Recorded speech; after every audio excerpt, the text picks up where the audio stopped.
Sejarah panjang terbentuknya negara Israel, mulanya pengungsi Yahudi di tanah Palestina, kemudian mencamplok tanah, mengusir, dan membantai rakyat Palestina. Assalamualaikum warahmatullahi wabarakatuh. Konflik antara Israel dan Palestina kembali pecah. Hal ini terjadi saat kelompok Hamas yang menguasai Gaza meluncurkan serangan besar-besaran ke wilayah Israel pada Sabtu, tanggal 7 Oktober tahun 2023. Serangan itu menandai ketegangan dan konflik berkepanjangan antara kedua pihak. Saat ini Israel telah mengadakan serangan balik skala besar, dengan korban di kedua sisi telah menembus angka ribuan. Serangan Hamas ini merupakan salah satu rangkaian baru dalam sejarah Israel-Palestina. Selama beberapa dekade, media barat, akademisi, pakar militer, dan pemimpin dunia menggambarkan konflik Israel-Palestina sebagai konflik yang sulit diselesaikan, rumit, dan menemui jalan buntu.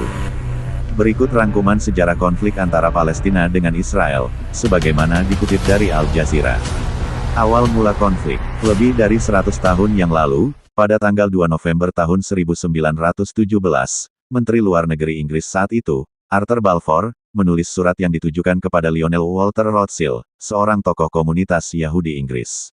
Surat tersebut memang singkat, hanya 67 kata, namun isinya memberikan dampak terhadap Palestina yang masih terasa hingga saat ini. Perjanjian ini mengikat pemerintah Inggris untuk mendirikan rumah nasional bagi orang-orang Yahudi di Palestina, dan memfasilitasi pencapaian tujuan ini. Surat tersebut dikenal dengan Deklarasi Balfour. Intinya, kekuatan Eropa menjanjikan gerakan Zionis sebuah negara di wilayah yang 90% penduduknya adalah penduduk asli Arab Palestina. Mandat Inggris dibentuk pada 1923 dan berlangsung hingga 1948. Selama periode tersebut, Inggris memfasilitasi migrasi massal orang Yahudi, di mana terjadi gelombang kedatangan yang cukup besar pasca gerakan Nazi di Eropa. Dalam gelombang migrasi ini, mereka menemui perlawanan dari warga Palestina. Warga Palestina khawatir dengan perubahan demografi negara mereka, dan penyitaan tanah mereka oleh Inggris untuk diserahkan kepada pemukim Yahudi. Meningkatnya ketegangan akhirnya menyebabkan pemberontakan Arab, yang berlangsung dari tahun 1936 hingga 1939. Pada April tahun 1936, Komite Nasional Arab yang baru dibentuk meminta warga Palestina untuk melancarkan pemogokan umum, menahan pembayaran pajak dan memboikot produk-produk Yahudi, untuk memprotes kolonialisme Inggris dan meningkatnya imigrasi Yahudi. Pemogokan selama 6 bulan tersebut ditindas secara brutal oleh Inggris, yang melancarkan kampanye penangkapan massal dan melakukan penghancuran rumah, sebuah praktik yang terus diterapkan Israel terhadap warga Palestina hingga saat ini. Fase kedua pemberontakan dimulai pada akhir 1937, dan dipimpin oleh Gerakan Perlawanan Petani Palestina, yang menargetkan kekuatan Inggris dan kolonialisme. Pada paruh kedua tahun 1939, Inggris telah mengerahkan 30.000 tentara di Palestina. Desa-desa dibom melalui udara, jam malam diberlakukan, rumah-rumah dihancurkan, dan penahanan administratif serta pembunuhan massal tersebar luas. Bersamaan dengan itu, Inggris berkolaborasi dengan komunitas pemukim Yahudi dan membentuk kelompok bersenjata, dan pasukan kontra pemberontakan, yang terdiri dari para pejuang Yahudi bernama Pasukan Malam Khusus yang dipimpin Inggris. Di dalam Yishuv, komunitas pemukim pranegara, senjata diimpor secara diam-diam dan pabrik senjata didirikan untuk memperluas Haganah, para militer Yahudi yang kemudian menjadi inti tentara Israel. Dalam 3 tahun pemberontakan tersebut, 5.000 warga Palestina terbunuh, 15.000 hingga 20.000 orang terluka dan 5.600 orang dipenjarakan. Solusi PBB. Pada 1947, populasi Yahudi telah membengkak menjadi 33% di Palestina, namun mereka hanya memiliki 6% lahan. Perserikatan Bangsa-Bangsa PBB kemudian mengadopsi Resolusi 181, yang menyerukan pembagian Palestina menjadi negara-negara Arab dan Yahudi. Palestina menolak rencana tersebut, karena rencana tersebut memberikan sekitar 56% wilayah Palestina kepada negara Yahudi, termasuk sebagian besar wilayah pesisir yang subur. Pada saat itu, warga Palestina memiliki 94% wilayah bersejarah dan mencakup 67% populasinya. Insiden Nakba. Sebelum mandat kekuasaan Inggris berakhir pada tanggal 14 Mei tahun 1948, para militer Israel sudah memulai operasi militer, untuk menghancurkan kota-kota dan desa-desa Palestina, guna memperluas perbatasan Israel yang akan lahir.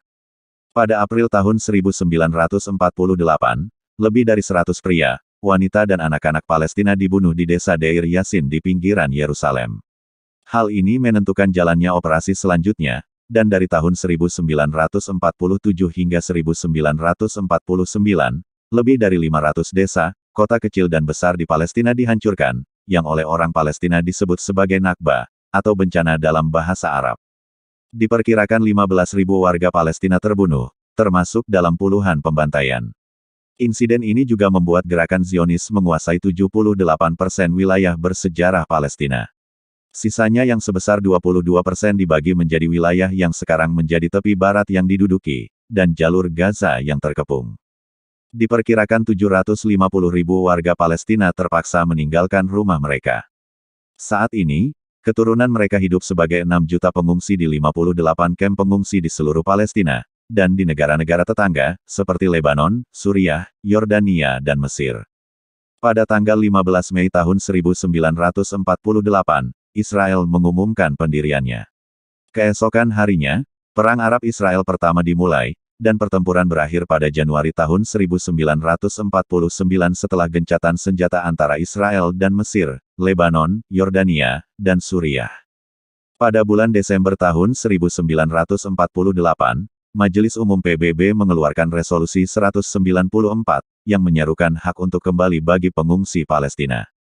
Pasca Nakba, setidaknya 150.000 warga Palestina tetap tinggal di negara Israel yang baru dibentuk, dan hidup di bawah pendudukan militer yang dikontrol ketat selama hampir 20 tahun, sebelum mereka akhirnya diberikan kewarganegaraan Israel. Mesir mengambil alih jalur Gaza, dan pada tahun 1950, Yordania memulai pemerintahan administratifnya atas tepi barat.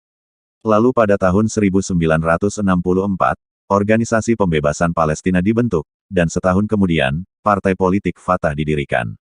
Perang 6 hari. Pada tanggal 5 Juni tahun 1967, Israel menduduki sisa wilayah bersejarah Palestina, termasuk jalur Gaza, tepi barat, Yerusalem Timur, dataran tinggi Golan Suriah, dan semenanjung Sinai Mesir selama Perang 6 hari melawan koalisi tentara Arab.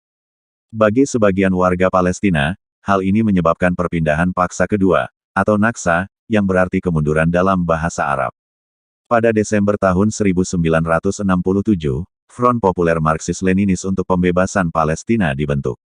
Selama dekade berikutnya, serangkaian serangan dan pembajakan pesawat oleh kelompok sayap kiri menarik perhatian dunia terhadap penderitaan rakyat Palestina. Pembangunan pemukiman dimulai di tepi barat dan jalur Gaza yang diduduki. Sistem dua tingkat diciptakan di mana pemukim Yahudi diberikan semua hak dan keistimewaan sebagai warga negara Israel, sedangkan warga Palestina harus hidup di bawah pendudukan militer yang mendiskriminasi mereka dan melarang segala bentuk ekspresi politik atau sipil. Intifada pertama. Intifada atau yang berarti perlawanan dalam bahasa Arab, dilakukan Palestina pertama kali di jalur Gaza pada Desember tahun 1987.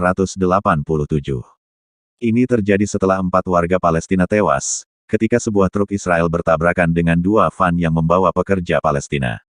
Protes menyebar dengan cepat ke tepi barat dengan pemuda Palestina melemparkan batu ke tank dan tentara Israel. Hal ini juga menyebabkan berdirinya gerakan Hamas, sebuah cabang dari Ikhwanul Muslimin yang terlibat dalam perlawanan bersenjata melawan pendudukan Israel. Respon keras tentara Israel dirangkum dalam kebijakan patah tulang mereka yang dianjurkan oleh Menteri Pertahanan saat itu, Yitzhak Rabin. Aksi ini mencakup pembunuhan mendadak, penutupan universitas, deportasi aktivis, dan penghancuran rumah. Intifada terutama dilakukan oleh kaum muda dan diarahkan oleh Kepemimpinan Nasional Terpadu Pemberontakan, sebuah koalisi faksi politik Palestina yang berkomitmen untuk mengakhiri pendudukan Israel dan membangun kemerdekaan Palestina. Intifada ditandai dengan mobilisasi rakyat, protes massal, pembangkangan sipil, pemogokan yang terorganisir dengan baik, dan kerja sama komunal. Menurut Organisasi Hak Asasi Manusia Israel B'Tselem, 1.070 warga Palestina dibunuh oleh pasukan Israel selama intifada, termasuk 237 anak-anak. Lebih dari 175.000 warga Palestina ditangkap. Intifada juga mendorong komunitas internasional untuk mencari solusi atas konflik tersebut. Perjanjian Oslo dan Otoritas Palestina. Intifada berakhir dengan penandatanganan Perjanjian Oslo pada tahun 1993 dan pembentukan Otoritas Palestina, sebuah pemerintahan sementara yang diberikan pemerintahan mandiri terbatas di wilayah pendudukan tepi barat dan jalur Gaza. PLO mengakui Israel berdasarkan solusi dua negara, dan secara efektif menandatangani perjanjian yang memberi Israel kendali atas 60% tepi barat, serta sebagian besar sumber daya tanah dan air di wilayah tersebut. PA seharusnya memberi jalan bagi pemerintah Palestina terpilih pertama, yang menjalankan negara merdeka di tepi barat dan jalur Gaza dengan ibu kotanya di Yerusalem Timur, namun hal itu tidak pernah terjadi. Kritik terhadap PA memandangnya sebagai subkontraktor korup bagi pendudukan Israel, yang bekerja sama erat dengan militer Tel Aviv, dalam menekan perbedaan pendapat dan aktivisme politik. Pada tahun 1995, Israel membangun pagar elektronik dan tembok beton di sekitar jalur Gaza, menghentikan interaksi antara wilayah Palestina yang terpecah. Intifada kedua dimulai pada tanggal 28 September tahun 2000, ketika pemimpin oposisi Partai Likud Israel, Ariel Sharon, melakukan kunjungan provokatif ke kompleks Masjid Al-Aqsa. Saat itu, ribuan pasukan keamanan dikerahkan di dalam dan sekitar kota tua Yerusalem. Bentrokan antara pengunjuk rasa Palestina dan pasukan Israel menewaskan 5 warga Palestina dan melukai 200 orang selama 2 hari. Insiden ini memicu pemberontakan bersenjata yang meluas. Selama intifada, Israel menyebabkan kerusakan yang belum pernah terjadi sebelumnya terhadap perekonomian dan infrastruktur Palestina. Israel menduduki kembali wilayah yang diperintah oleh PA, dan memulai pembangunan tembok pemisah yang seiring dengan maraknya pembangunan pemukiman, menghancurkan mata pencaharian dan komunitas warga Palestina. Pemukim Yahudi pun juga mulai bermukim secara ilegal di wilayah itu. Ruang bagi warga Palestina semakin menyusut, karena jalan-jalan dan infrastruktur yang hanya diperuntukkan bagi pemukim Yahudi ilegal itu. Pada saat perjanjian Oslo ditandatangani, lebih dari 110.000 pemukim Yahudi tinggal di tepi barat, termasuk Yerusalem Timur. Saat ini, jumlahnya mencapai lebih dari 700.000 orang di lebih dari 100.000 hektar tanah yang diambil alih dari Palestina.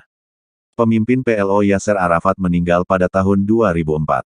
Setahun kemudian, Intifada kedua berakhir, permukiman Israel di jalur Gaza dibongkar, dan tentara Israel serta 9.000 pemukim meninggalkan daerah kantong tersebut.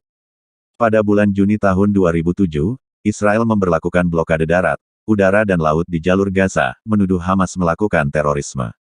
Serangan ke jalur Gaza, Israel telah melancarkan 4 serangan militer berkepanjangan di Gaza, yakni di tahun 2008, 2012, 2014 dan 2021.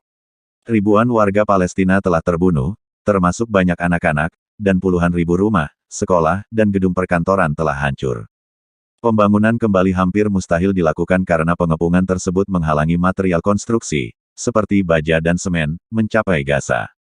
Serangan tahun 2008 melibatkan penggunaan senjata yang dilarang secara internasional, seperti gas fosfor. Pada 2014, dalam kurun waktu 50 hari, Israel membunuh lebih dari 2.100 warga Palestina, termasuk 1.462 warga sipil dan hampir 500 anak-anak. Selama serangan tersebut, sekitar 11.000 warga Palestina terluka, 20.000 rumah hancur dan setengah juta orang mengungsi. Itulah sejarah panjang kekejaman negara Israel, yang asalnya adalah kelompok orang-orang Yahudi yang mengungsi ke Palestina, kemudian merampok tanah Palestina, mengusir rakyat Palestina dan membantainya.